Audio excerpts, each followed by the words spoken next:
Praise lord. మన ప్రభువైన యేసుక్రీస్తు నామములో అందరికీ శుభాభివందనములు తెలియజేసుకుంటున్నా. ఈ దినం దేవుడు మనకిచ్చినటువంటి నూతనమైన వాగ్దానము, అది లూకా సువార్త 1వ అధ్యాయము 47వ లేఖనాన్ని మనం చూద్దాం.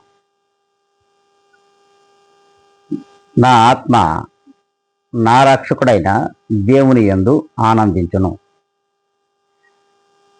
దేవుడు ఈ దినమున మనందరితో మనతో మాట్లాడుతూ ఉన్నాడు. మన ఆత్మలు ఎవరి యందు ఆనందించాలి, ఈ లోకములో ఎవరు ఉన్నారని ఆనందించాలి. స్పష్టమైన లేఖనం ఇది. ప్రతి ఆత్మకు కూడా ప్రభు అయిన క్రీస్తు యేసు రక్షకుడై ఉన్నాడు. ఆ రక్షకుడు దేవుడై ఉన్నాడు. ఆ దేవుని యందు నీవును మనమును ఆనందించగలిగే వారుగా ఉన్నామా లేదా? మనం ఆ రీతిగా ఆనందించాలి అనుకున్నట్లయితే రక్షకుడైన క్రీస్తు యేసునందు మనము విశ్వాసం ఉంచాలి.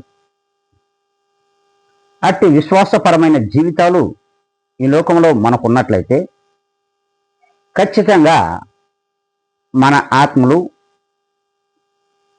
మన రక్షకుడైన దేవుని యందు ఆనందించును. మరి ఎందు ఆనందిస్తున్నాం, ఎందులో మనమున్నాం, ఎక్కడ నివసిస్తున్నాం, ఒక్కసారి ఆత్మ పరిశీలన చేసుకుంటే ఆ ప్రభు అయిన క్రీస్తు యేసునందు మనం ఉన్నామనే విషయాన్ని దేవుడే స్పష్టపరుస్తాడు. మరి అలా మనం ఉన్నట్లయితే దేవుని యందు ఈ దినమందైనా ప్రార్థనలో ఏకీభవించాలని ప్రభునామంలో వీక్షించున్న ప్రతి ఒక్కరికి విన్నవించుకుంటూ ఉన్నాను. మహాపరిశుద్ధుడా, ప్రేమ కలిగిన, కృప కలిగిన, జాలి కలిగిన, దయగలిగిన మా రక్షకుడైన క్రీస్తు యేసు స్వామి, మీకు వందనములు. ప్రభువా, ఈ ఉదయకాల సమయంలో నీవిచ్చినటువంటి ఈ వాగ్దానం పక్షముగా మేమందరము కూడా మా ఆత్మలను మీ వైపు తిప్పుకొని మా దేవుడైన క్రీస్తు యేసునందు మేము ఆనందించుటకు నీవు కృప చొప్పమని బ్రతిమలాడుకుంటూ ఉన్నాం. ప్రభువా, నీవు కృప కలిగిన దేవుడువు, ప్రేమించే దేవుడువు, ప్రేమమయుడువు.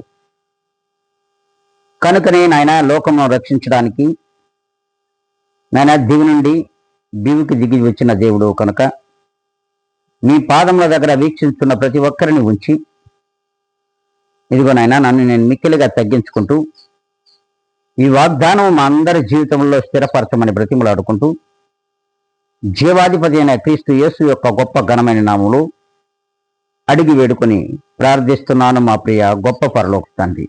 ఆమేన్.